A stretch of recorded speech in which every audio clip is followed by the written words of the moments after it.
Sports.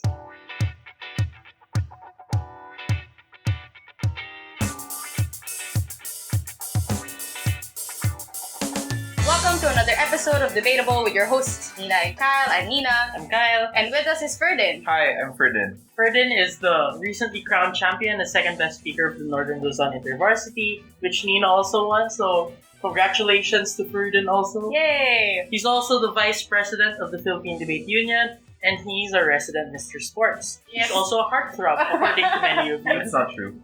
You're just humble, I think. Okay, so what are we going to talk about? If you haven't guessed it yet through all our teasers and the fact that Ferdin's here, we're going to talk about sports. So Ferdin, why do edge scores even set sports motions? Well, first off, I think it's very interesting because there are a lot of issues concerning sports, and sports matters to a lot of people. Like for me, it matters a lot to me, and probably not to most debaters, but outside debate, sports matter to a lot of people. And that's why we're debaters, because we can't sport for anything. Well, debate's a sport, if you think about it. That's true. Which is also why I think it's important to know about this. Like, if we're gonna fight that debate should be taken seriously, we might as well know why. Yes. Okay, so the first thing we want to do is, because we absolutely know nothing about this, is Ferdin, we want you to tell us about the technicalities, common mistakes people have when debating sports motions, terms that people misuse all the time. I'm pretty sure that's a pet peeve of yours, so have the floor. Alright, so when Kyle asked me to discuss what sports leagues are, the first thing I noticed was that he didn't know the difference between a club and a league. So, There's a difference? there's a difference, right? Okay. To be fair, in the Philippines, it's not that usual because we don't have clubs in the Philippines. But I think the best example for this is Barcelona, right? Barcelona is a club, and Barcelona has a lot of teams in different sports. So Barcelona has a team in basketball, Barcelona has a team in football. Okay, so a club can participate in many different sports. In many different sports, yes. And the sports they participate in are what we call leagues, right? So, for example, Barcelona plays It's blowing in my mind. La Liga, which Okay. is the Spanish football league. So, basically, a club is sometimes synonymous to a team, and clubs/teams play in leagues. Oh, so it's Okay. like when Mineski plays in different games, different types of games. So you have the Dota, so you have the CS:GO. Yeah. That's it. So, like, if Mineski has different teams with different kinds of like computer games, that's how it works. Also for at least like most countries outside the Philippines. But in the Philippines, clubs are synonymous to teams. I only know next to nothing. No, that's Absolutely esports. Esports can be seen as a sport. I mean, there has been debates about having esports in the Olympics, so Yeah. you're not that far off. Yeah, but I think the difference is, and I think this is where we go more general, that's specific to professional sports. But there's also a very important other facet of sports, which is amateur sports. And the difference is that there's no pay, right? You play because either you're part of a school team, like the UAAP or NCAA, and then you get either scholarships or you get recruited. So basically the difference is you're not paid for playing. But in professional sports, you are paid for playing. That's also part of like what we debate sometimes, right? Yeah. So, do you think it's fair, personally? Well, for me, I think the pay, quote unquote, just comes in a different form. Like sometimes it comes in the form of scholarships, or sometimes they get like bonuses like cars, houses, or whatever. And it's not as if these athletes are not very well off, right? They get a lot of other opportunities as well. Yeah, but I also heard that the opportunities that they do get and the education they receive, they don't get to enjoy it so much because, first of all, they can't really study so much because they spend most of their time training. They also have to enroll in BS classes like Sohibi classes. I got this from John Oliver. Okay, continue. Yeah, but that's also true because like a lot of, especially in the US, if you're a really good basketball player in college, you are most likely not going to finish college because you want to turn pro as soon as possible. So the benefit does not exist for these good players, which is like counterintuitive to why these good players actually exist in So college. there's like a trade-off most times. So most times. So sometimes when you go pro, you didn't actually finish any degree. So after like retiring, it's hard for you to actually make sure that you get a lot of money or like stay stable. So there's not a lot of things that are stable with these athletes. Maybe just like the support they get. That's true, yeah. Or the endorsements after. Like if they're really popular. But if you're the subpar, like not really subpar, but you're like the Mid-tier, average, mid-tier, you won't really get much after retiring. Because only if you're like Shaq. Yeah, Shaq. Even Shaq finished college after playing. So yeah. And then the second thing is probably the transition to professional sports. Because like there are a lot of ways for you to transition from amateur to professional. So I think the more like relevant example to the Philippines is the rookie draft, which is more popular in basketball. After you finish, or sometimes after you opt out of college, you can opt in the draft, wherein like there's like a lottery for teams as to who they can pick from the pool of players who opted in the draft. But okay, sorry. I'm just staring at Ferdin. I don't understand. Okay, so like basically it's a player opting in a pool, and that pool is wherein teams can select the players they want. That's why they're called rookies because they're new. See. But for some sports like football, they don't have drafts. They just have recruitment. So sometimes they get recruited under academies as early as 12 years old, 13 years old. And then they get developed through their teenage years until they get elevated to the professional team or the A team. So it's a bit different. There are a lot of issues behind it as well. Like first and foremost, like young players going to Europe just to train for certain clubs. Or like I heard in China, like they really grow their athletes from birth. Yeah, so it's like grooming as well. Right? From birth. Oh yeah, for Olympic athletes. For the Olympics. So they're like being groomed to be really, really good athletes. Yes. Sometimes they don't have any path besides that. Yeah. I remember that argument. MLIB quarterfinal. Yeah, except we were grooming them to be pop stars. Now it's just about grooming them to be athletes. Yes. Okay, so those are the technicalities. Yeah. I'm they're still too technical for me, but I think that like shed a lot of light. So the next thing we want to discuss, I think, is happens in most debates, which are like the social issues aspect. And like I'd like to think that the politicalization of sports is not unique. In fact, it's kind of embedded in sports.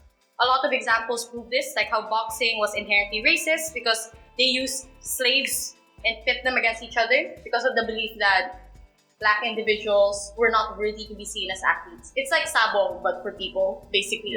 Yeah. Or how the Olympics was created because of a political purpose. It was there to unify nations. The different Greek city-states. From what I read before, the reason why sports is so competitive is because it used to be a proxy for war, especially in the origin of the Olympics. Instead of them actually going to war with each other, they decided to hold this sporting event where they sort of competed on behalf of their city-state, which is why the Olympics is inherently political. Like it originated for political reasons.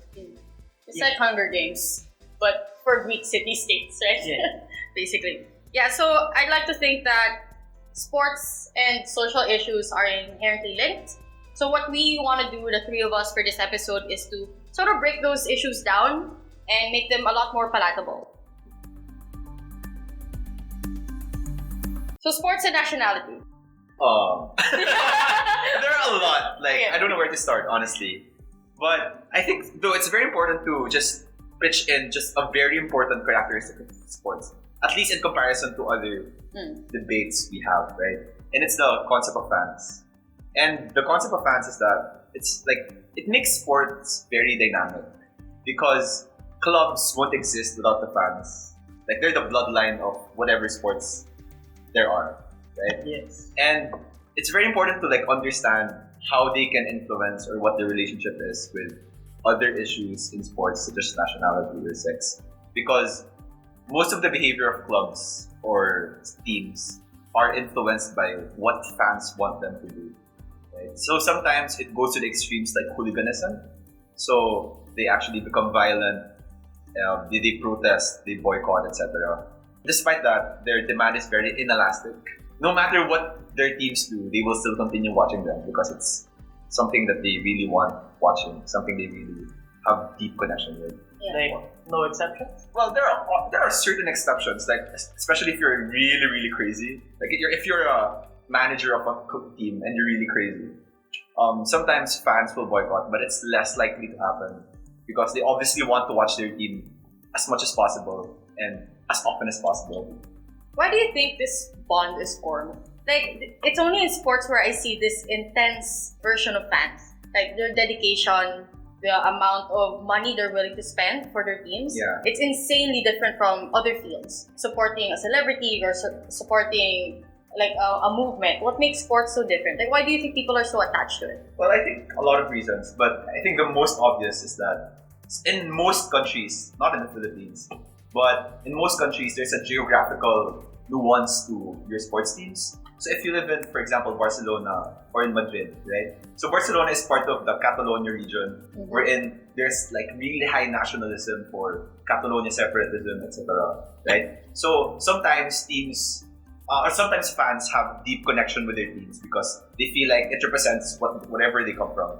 Right? So even Madrid fans have really deep antagonism towards Barcelona fans because they feel like Catalonia always wants to get out of Spain, etc. Right? So first is that geographical setting.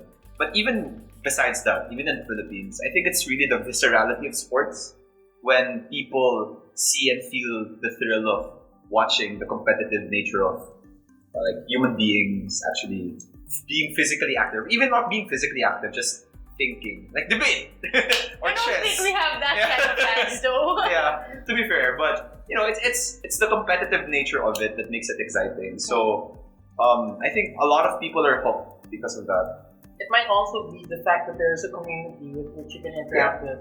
Because I was thinking when Nina said that it's only about sports, I was thinking there's a lot of K-pop fans The stans. Yeah, the stans who are super into their boy bands. I don't know what to call them. Their groups. And I'm not really sure why, like in recent months or recent years, the popularity of certain groups started exploding and there are so many fans all the time. They're so passionate also. And maybe I think it might just be related to like the community that goes with standing somebody or a particular group. So it might not just be unique to it might, first of all, it might not be unique to sports. It might be unique to places where there's a community that you can bond with. And maybe it's not just about the activity itself, but the people around that. Definitely. So I think that perfectly transitions us though to the first part, which is sports and nationalism. So I think there's a long history of issues that come about sports when it comes to nationalism. Well, this isn't the earliest account, but one of the first accounts of like defying the flag would be Tony Smith, which was a basketball captain in Manhattanville College. And she turned her back on the flag in 2013, and basically a lot of people criticized her and attacked, and even our modern version, Colin Kaepernick. Yeah. NFL. I think most of the people know about it, the kneeling during the US national anthem thing in protest of the racism in the United States, like police brutality, etc. Or even in basketball, wherein LeBron James and other black players wore black shirts during the practice or before the game to show some protest. And it stirred a lot of controversy because not a lot of people actually agree with it, but a lot of people actually support it because they feel like this is what actually sports is about, especially for people who come from marginalized communities like the black. Yeah. So this is where the joke comes in, where lots of debaters, including me, used to joke about how, so sarcastically talk about how when you throw this ball, you carry the hopes and dreams of your people, especially in the context of the Olympics. So it's probably not cool to joke about it anymore. Yeah, well, because it's very real. Like, it sounds ridiculous, but it's true. Yeah. Because a lot of people really are hooked by sports, and just the mere act of them winning something, or just even like them participating in the Olympics, is already a big feat for some people, especially the small countries. And the small wasn't there a athletes. Wasn't there a refugee team in a very big sports event before? The Olympics. Yeah. Exactly. Yeah. I wasn't sure which That's one. a big sport event. I wasn't sure which big sports event. That's how out of it I am. Yeah, basically, yes, there was. So I think there's a huge following behind it. But with this nationalism, I think there are a few issues, like besides race. I think the most prominent one is the issue of basically what we call brawn drain, which is brain drain but for athletes. So countries buying athletes because they want their teams to be stronger. And that's a usual debate that comes out. Yeah, definitely. Like I think it's also very relevant to the Philippines because we do that a lot, especially in basketball. And we bring in a lot of American players to play here. Yeah. Even for the national team, just so they can buff up the height or whatever that is, just so we become competitive. You don't know what height. No. Like it's not height all the time. Sometimes it's like heft or whatever. Right? Oh yeah. So basically, the goal is to make the national team more competitive in the international scene. And sometimes there are a lot of issues about, are they really Filipinos if they just played for the Philippines just because they can't play for the US because they're not as good. So they're not good in the US, but when they go here, they're pro, basically. There are a lot of like things that are said like that, but we can never be certain, obviously. But these are issues that I think are very relevant because sports is rarely about sports. I always say it to my teammates or like to people who ask me how to win sports motions. I tell them the way to win sports motions is to make it not about sports.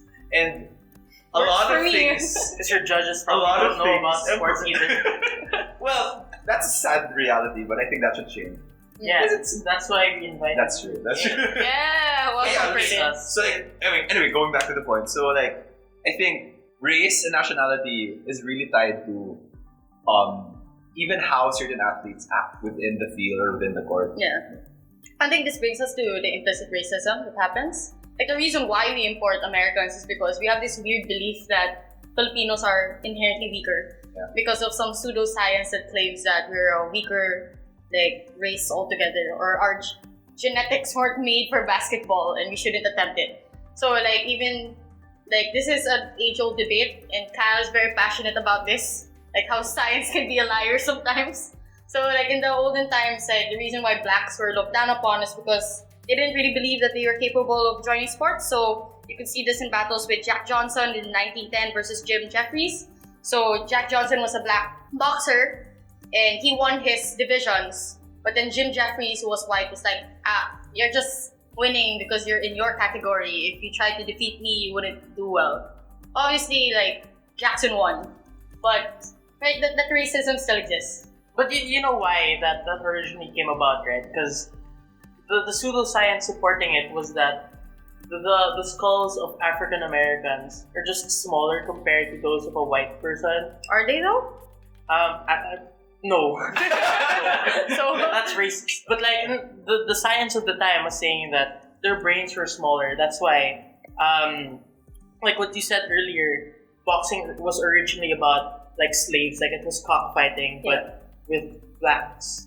The reason why that happened was because people thought that whites thought that black people, since they had smaller brains, were not capable of the discipline that's necessary for actual athletes. Okay, so science is a liar sometimes. Basically. Because science, contrary to popular belief, is also not completely objective. Yes. It is also political. Yes, exactly. Which brings me perfectly to international relations, which I want to talk about. So the two here didn't want to talk about this, but I think it's very important. It's the only part I can truly contribute myself to. Okay, international relations. I think that sports has had a really long history with how countries interact with each other. Even the fact that we trade players, like Ferdin mentioned, or the Olympics' existence is all rooted in IR. So I have 5 points of matter I want to discuss. Because this is my time to shine also in sports. So one, I think, is if you look at Wake Forest basketball all-star Josh Howard, and he said that the US war on Iraq is all about oil. He said this in 2003, and Howard was basically criticized for questioning the war that was taking place with Iraq, to the point that the NBA draft reports stated that anti-war remarks reflect rumored erratic behavior. There was this weird discrimination towards people who were politically active. Like to them, athletes shouldn't have any political opinion at all. So the next point of matter I want to discuss is Muhammad Ali. Basically, he was jailed for refusing to be drafted. And I think the political issue here is, should athletes and politics be separate? Just because you're an icon and you're looked up upon doesn't mean you have to be given more penalties. Basically, he refused to be drafted. And the penalty in the US is like 18 months. He didn't get any. No, he got 5 years instead because he's a public figure. So he got more flack because he's a sports icon. It's a double-edged sword. You get benefits for being an athlete, but it also means that the repercussions on you are stronger. Like, I think that a lot of athletes kneeled, right? But why is Colin Kaepernick the center of it? Why did he get the flack? It's because he had more power. He had more influence. Right? So I think that basically points that it's a double-edged sword. The third thing is what Kyle already mentioned, like the refugee Olympic team. So I think the issue here is, should Olympics still be based on nationality? If we have so many people who don't identify with any nation. Yeah, like an instance of this is the Iraqi Kurdistan football national team. And they actually play a lot and a lot of games with other countries as well. But they cannot participate in even the qualifiers for the FIFA World Cup because they're not recognized by other states as well. So FIFA does not recognize them as an official team in the international community. So they're forced to play in the Olympics of refugees. So they play with other probably non-recognized states as well. And they have their own like World Cup. They call it the Vivo World Cup. I'm not sure if it's still running until now, but obviously it doesn't get as much traction as the real World Cup. And that's pretty sad because I heard that team is really strong. Yeah. No, I just remembered because we did a round about this. Yeah. I don't think you were in it. Yeah, I wasn't in it. Yeah, I lost that. I didn't know it. Yeah, so basically just the refugee team, like an avenue for players to compete. I think it also proves that sports is a way to like uphold advocacy. Yeah. Like the reason why the Olympics allowed refugee teams wasn't just to be inclusive, it's to raise awareness for the refugee crisis, which I think was great. Of course, no one really cared. They just focused on the sport. But it was a good attempt, I think. The fourth example I think is very relevant in IR is the unification flag of North Korea and South Korea. So despite the war internally, they managed to push those aside and join the Olympics together. Yeah. I think that was... I think it's just tokenistic, but it's a good first step. Well, to be fair, both Koreas aim for unification anyway. I think it's only in the Olympics where their goals truly align. Whereas we need to represent Korea's. But almost every other aspect, they're opposed to one another. Yeah. So maybe like it's important because sometimes in sports, it might be the only way for different countries to have a common ground. I think that was one of the main reasons the Olympics was made as well. Like, besides it being a proxy for war, it was also a way for them to look past differences. Like, I think the common ground for everyone, regardless of their race, is their ability to enjoy sports and physical activity.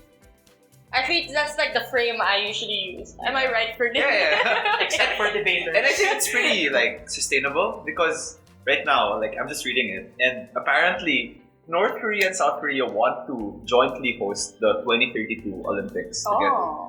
So like it just shows that they're actually looking far ahead than just like the unification of a team in the Olympics. They actually really want to make this something long term. They want to make this something that's institutionalized for both Koreas. So I think like how you use this matter in a debate is just to prove that sports is not just sports for sports sake. It's also a political tool. The last matter is how Assad in Syria actually uses his football team to appease his citizens. So, Ferdin, you told me about this. Yeah. Syria. So for some context, Syria was surprisingly really, really good, at least for the past few years in the Asian Cup. The Asian Cup is like the counterpart of a World Cup in Asia, right? And Syria almost qualified for the FIFA World Cup in 2022 and in 2018. In 2018, and a lot of people were actually really, really like shocked that it happened because they didn't even know that there were even soccer players in Syria even during the war. But what Assad is doing is he's using the Syrian football team to actually, as a political tool, like as a political symbol for like proving the legitimacy of this regime to its citizens. So there are a lot of things that are happening. Like even the football players cannot speak on anything, any political matters during the game, even before the game or after the game. And there was an instance wherein a football player was actually jailed and was actually killed because of being really, he had some kind of activist tendencies. And Assad didn't like that. Okay. So basically, the reason I ranted about these 5 examples is just to prove to the world, to the listeners, and to Ferdin and Kyle that IR is very important in sports as well. And I think that what I usually do is because I specialize in IR. I make all sports motion about IR. And I maybe I can beat Ferdin one day, but probably not. Oh, like I think one important fact about dictators in sports. Well, actually not dictators, just authoritarian leaders. Authoritarian Yes. leaders. Okay. In China, what's his name? Xi Jinping, right. I'm thinking of a player. Sorry, Xi Jinping is a really, really big football fan. Oh. I read one of his statements about football, and he's a really big football fan. And he invested a lot in the Chinese Football League to the point that even the Chinese Football League has bought a lot of players from Europe. So if you read about it, there are a lot of European players and Brazilian players now in the Chinese Football League. So they really want to make their dream is to win the World Cup someday. And again, like going back to the point earlier, like they're grooming the kids to become a part of a really, really good national team. So it just shows how sometimes you use sports to actually, I don't know, legitimize yourself, look better. It's a form of soft power now. It's like appeasing to the rest of the international community, like, hey, pay attention to us, we're good people, etc. Do you think there could be a debate about those athletes who are imported from Europe into China, like they have to boycott something or what, to take a principled stance on something? Yeah, definitely, because there are also some, I think, if we're talking about like the issues China is in right now, like for instance the Muslims in northwest China, there are a lot of also like Muslim football players that are playing in China. So I don't know, it may be.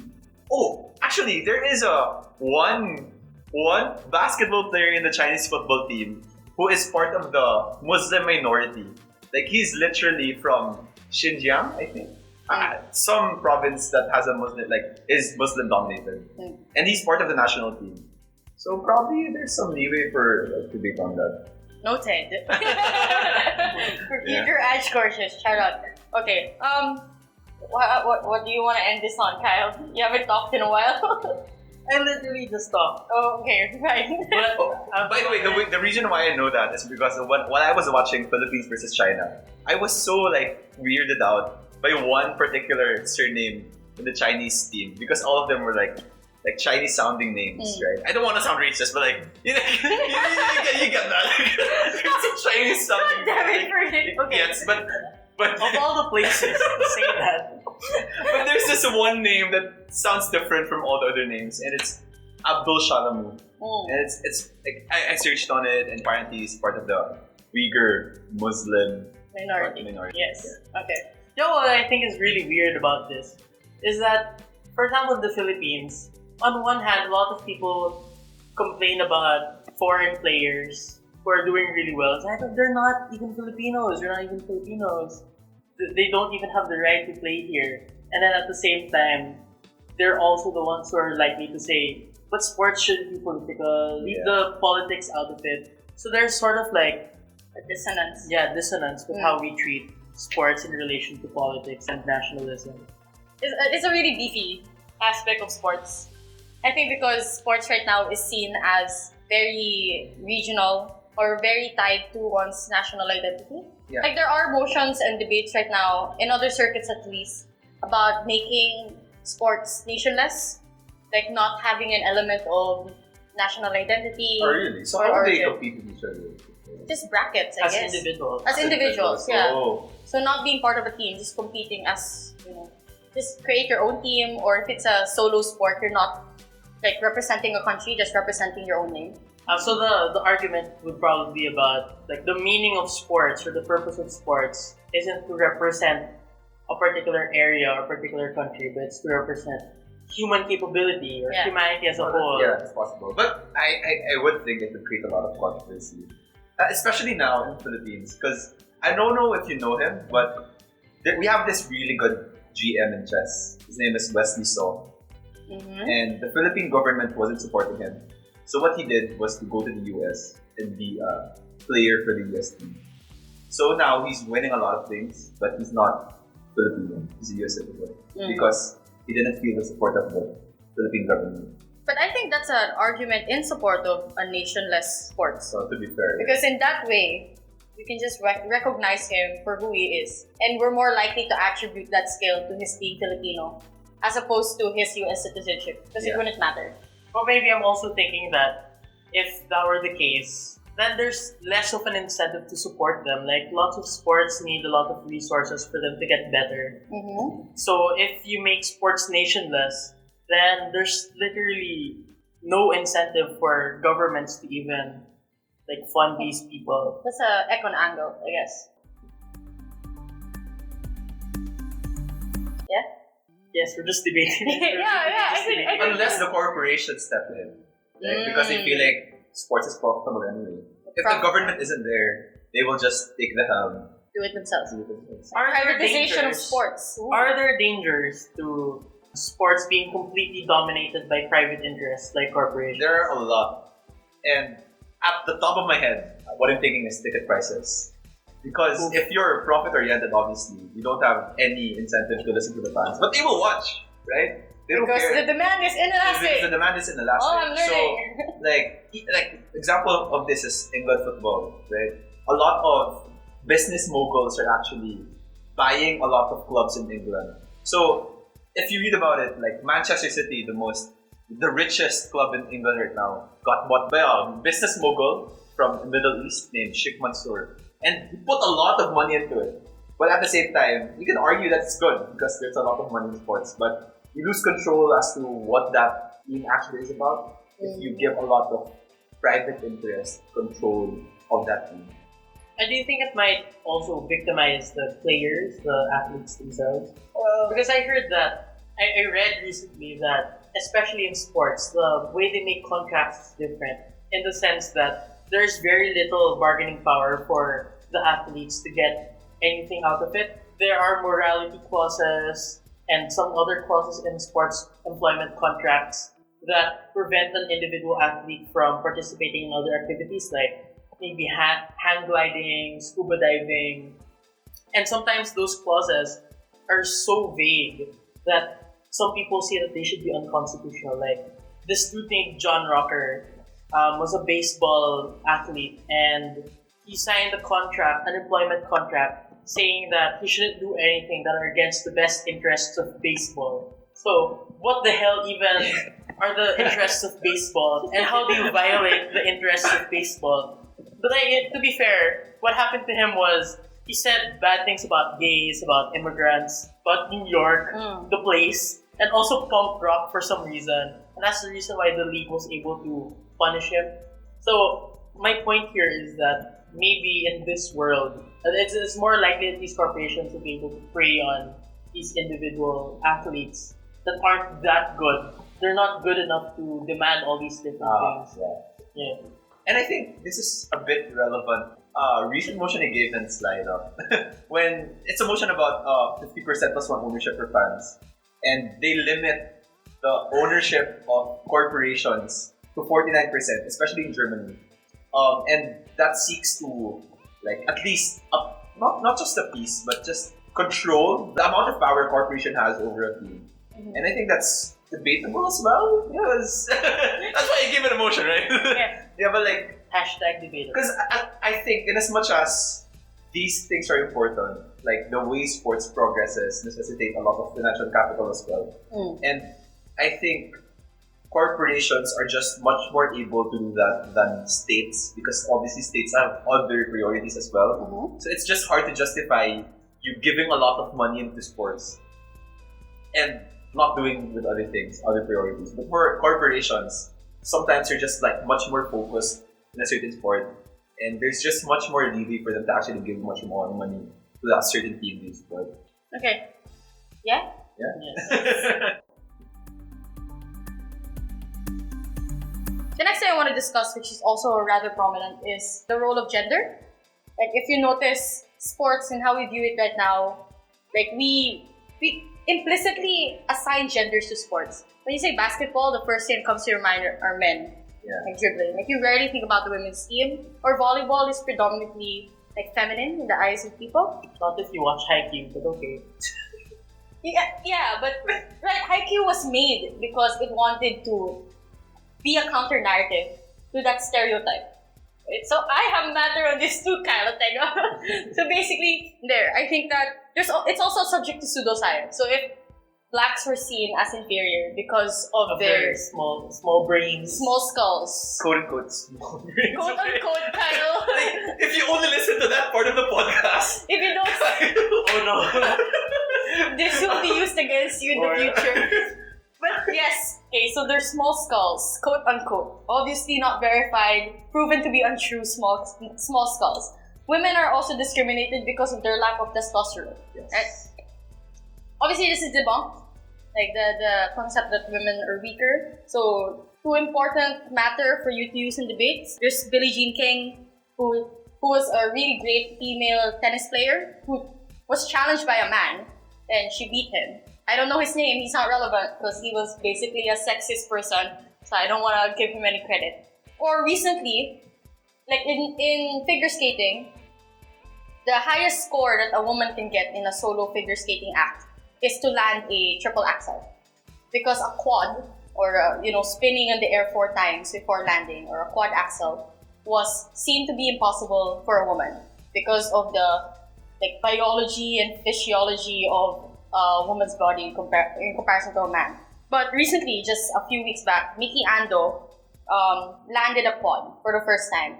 Right? So I think these are constantly proving that women are capable of achieving just the same thing as men. So I think the most prominent debate issue here, and it was a motion recently in Manila InterVarsity where Kyle and I competed in, is gender segregation in sports still needed?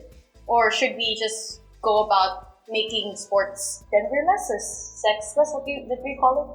Genderless? What did we call it? Post-gender future? Yeah, post-gender future in sports, right? What do you think? Well, I think for one, even if I agree, like the separation between men and women are at least now a bit more closer than before. But I think there's still a bit of a physiological advantage for men in most sports. Like, I think it's just a muscle. Like, I'm not being sexist, okay? Like, I'm not being Kyle. But like, there's just it's just human nature that sometimes. That's a really bad I don't know how to phrase it, but the point is, there are certain physiological advantages to men that make them different, at least on average, different or a bit more able in certain sports. Are you saying I'm disabled?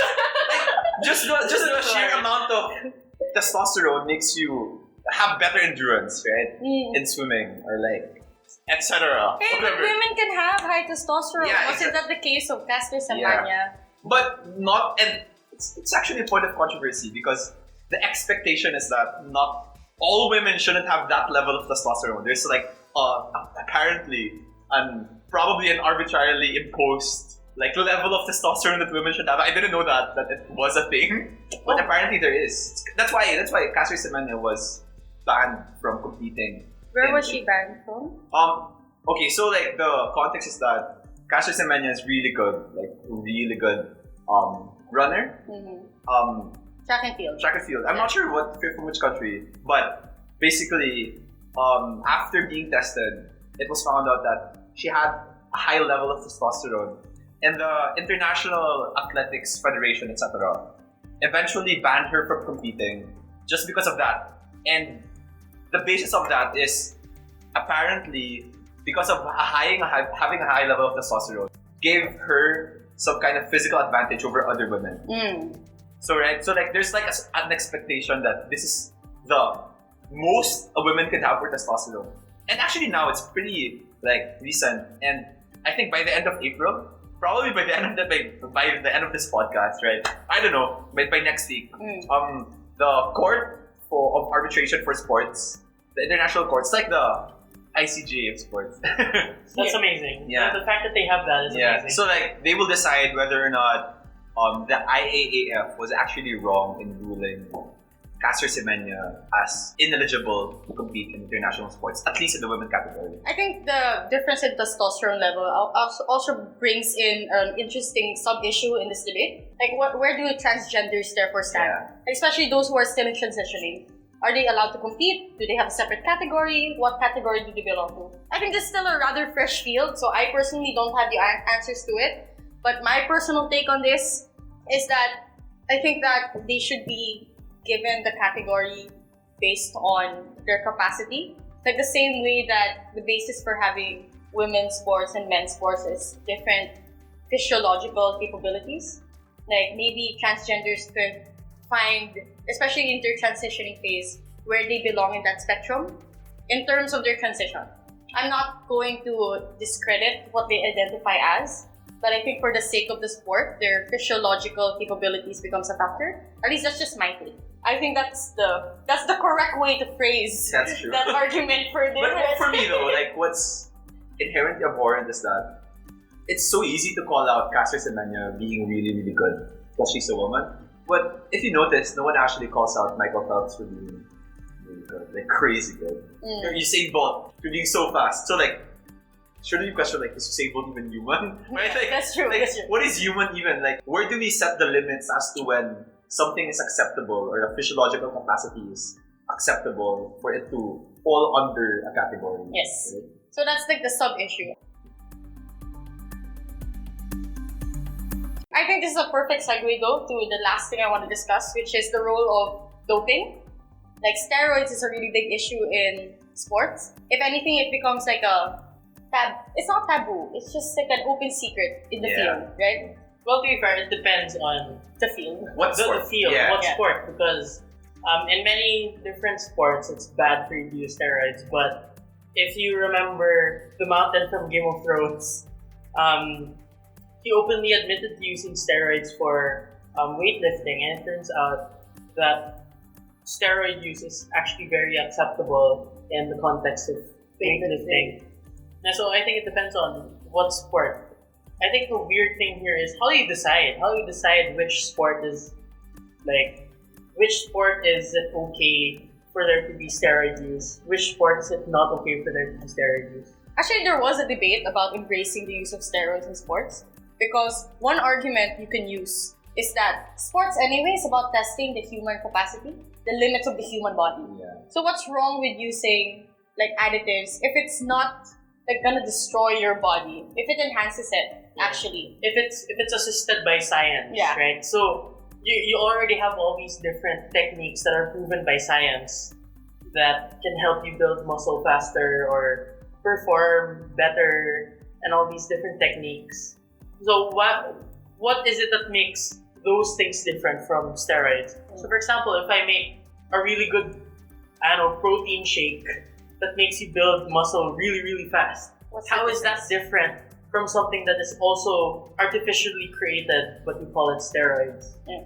Well, I think it's about the extents, right? Like, if you know about the issue of Lance Armstrong being stripped of a lot of like cycling titles because like they found out that Lance Armstrong was doping throughout his whole career.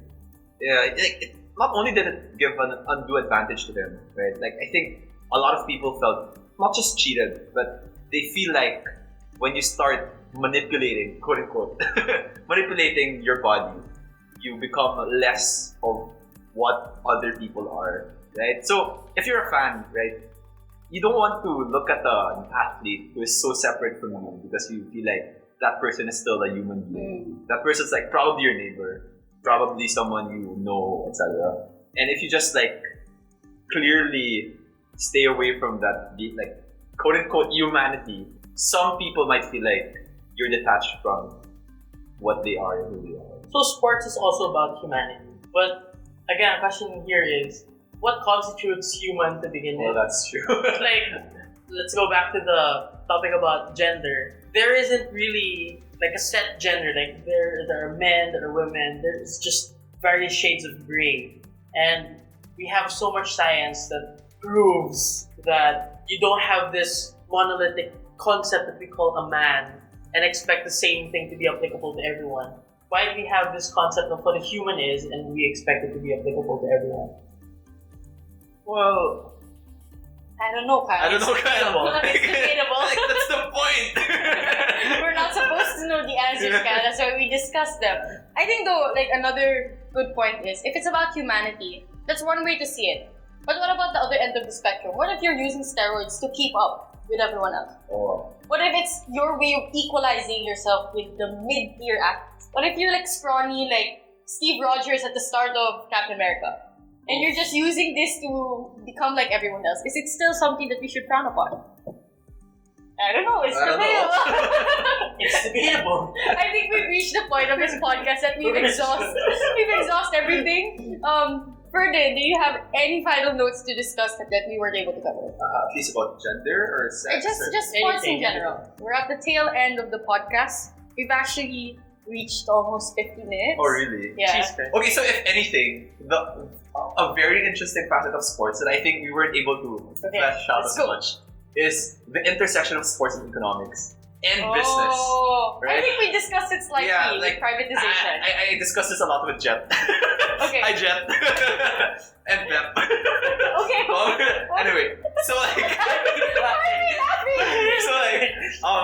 sports, at least for now, gets subsumed under a lot of corporate or private interest. There's just so much money in sports. Like, if you heard about it last year, there was like 300 million euros or 200 million euros that was involved in the transfer of a Brazilian football player named Neymar from Barcelona to Paris. That's 200 million euros, right? So there's just a lot of money. And the way governing bodies in sports try to adapt to this is by institutionalizing what they call now, at least, the financial fair play, wherein they limit the amount of spending teams can have according to what their revenue is. So if you only get this profit, this whatever profit, you cannot spend over that profit because it's unsustainable, right? So I think there's a lot of leeway and there's a lot of issues concerning that. Because in as much as I think it's actually good intention, it actually also maintains a lot of hierarchy in sports, right? That's true. I think this is very relevant to the motion of Worlds 2017 about redistributing wealth from teams, amongst right? teams, If you're a really, really rich team to a really poor team, right? Because what will happen is that if you're only able to spend according to what your revenue is, if you're a low revenue team, you are less likely to spend and therefore less likely to get good players. So it's very tricky, and there are a lot of issues surrounding it, like salary caps, like what the maximum contract a player can get, like in the NBA, wherein there's a specific cap for all teams and how they allocate it within their teams, etc. So yeah, I guess people can read about it, and there are a lot of, I guess. Yeah, you guess. Yeah. I'm pretty sure there's a lot of things. Yeah, we'll probably ask Ferdin in future time to give us some resources that we'll tweet so that everyone can look up sports. So besides the podcast, we'll try to give you some textual aid in case we were too sabaw for you to understand anything we discussed in the past few minutes we were talking. Or just just be generally knowledgeable about sports by following sports things like Twitter or whatever, right? Because the first step to actually being interested in it is actually watching sports. I'll just follow Ferdin for now. Maybe from there. So you can follow Ferdin. What's your Twitter again? What is for dinner? It's at what is for dinner. Like dinner, like Ferdin. For dinner. Yeah. Follow this heartthrob. Follow this heartthrob.